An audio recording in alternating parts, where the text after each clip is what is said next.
அன்பு மாணவ செல்வங்களுக்கு கலாபாரதியின் வாழ்த்துக்கள் கோடி. இப்போ ஃபிசிக்ஸில் ஒரு அற்புதமான ப்ராப்ளம் செய்ய போகிறோம், சரிங்களா?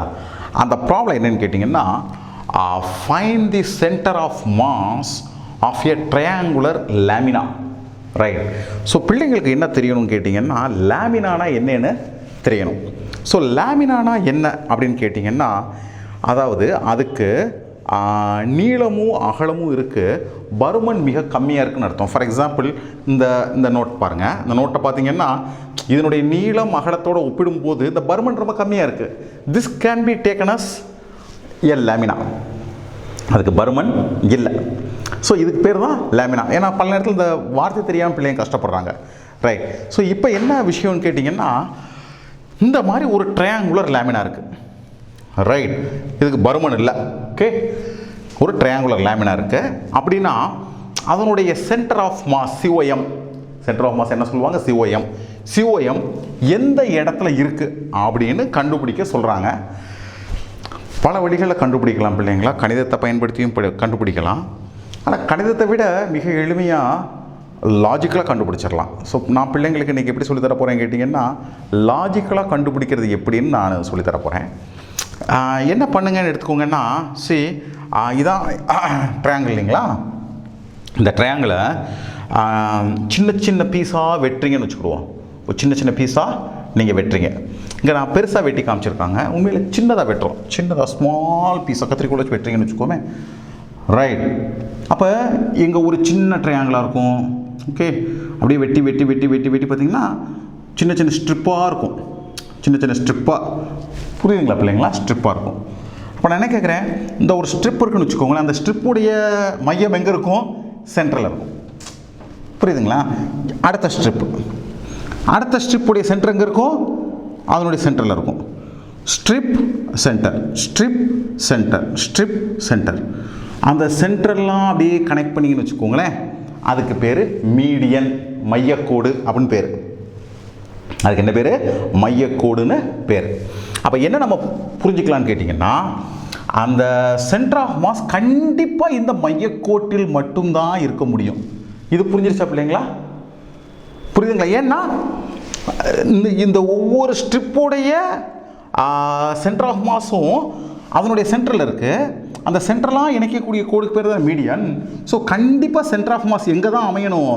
இந்த மீடியனில் தான் அமையணும். இந்த அண்டர்ஸ்டாண்டிங் புரிஞ்சுன்னா நான் அடுத்ததுக்குள்ளே போயிடலாம். இது புரிஞ்சா பிள்ளைங்களா? இப்போ நான் சொல்கிறேன், இதை மறந்துட்டு இதை இப்படி வெட்டுறதுக்கு பதிலாக இப்படி வெட்டலாமா பிள்ளைங்களா? இப்படி வெட்டலாமா? சின்ன சின்ன சின்ன கோடாக சின்ன சின்னதாக வெட்டலாமா? ரைட்? சின்ன சின்ன ஸ்ட்ரிப்பாக வெட்டுறோம், ரைட்? அப்படி வெட்டினா இந்த ஒரு ஸ்ட்ரிப் வெட்டியிருக்கீங்க, அந்த ஸ்ட்ரிப்போட சென்டர் எங்கே இருக்கும்? அந்த ஸ்ட்ரிப்போடைய சென்டர் பாயிண்டில் இருக்கும் இல்லையா? அந்த ஸ்ட்ரிப்போடைய சென்டராகவும் சென்டரில் இருக்கும். அடுத்த ஸ்ட்ரிப் அதனுடைய சென்டரில் இருக்கும், அடுத்த ஸ்ட்ரிப் அதனுடைய சென்டரில் இருக்கும், அடுத்த ஸ்ட்ரிப் அதனுடைய சென்டரில் இருக்கும். அப்போ என்ன புரியுதுன்னா, சென்டர் ஆஃப் மாஸ் இந்த இந்த ஸ்ட்ரிப் இருக்கு இல்லையா, இந்த ஸ்ட்ரிப்புடைய சென்டரில் தான் இருக்கும், அதனுடைய மீடியனில் இருக்கும். புரியுதுங்களா? இது ரெண்டாவது அண்டர்ஸ்டாண்டிங், ஓகே? மூணாவது அண்டர்ஸ்டாண்டிங் சொல்கிறேன் கேளுங்க. இதை இப்படி வெட்டி பார்த்தோம், இப்படி வெட்டி பார்த்தோம், இப்படி வெட்டலாம் இல்லையா?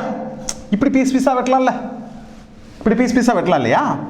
அப்படி வெட்டினீங்கன்னா ஒவ்வொரு பீஸுடைய சென்டர் ஆஃப் மாஸும் அதுக்கு சென்டரில் இருக்கும்.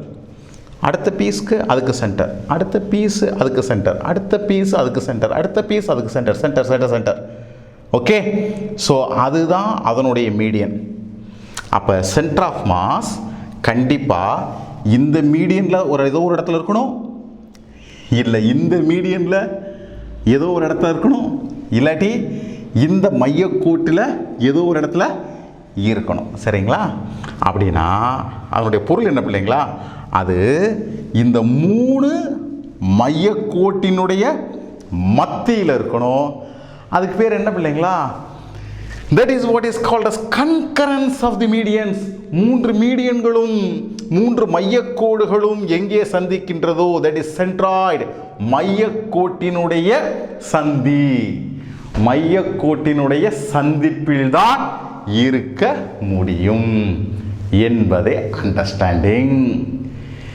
புரியுதா பிள்ளைங்களா? அப்போ முதல் பார்வைக்கு ரொம்ப கஷ்டம் மாதிரி தெரியுது, ஆனால் அடுத்து என்ன ஆயிடுச்சு, நமக்கு புரிய ஆரம்பிக்குது. ஸோ காமன் சென்ஸையும் பயன்படுத்தணும், கணிதத்தையும் பயன்படுத்தணும், சிந்திக்கணும். இவ்வளோதான் பிள்ளைங்களா.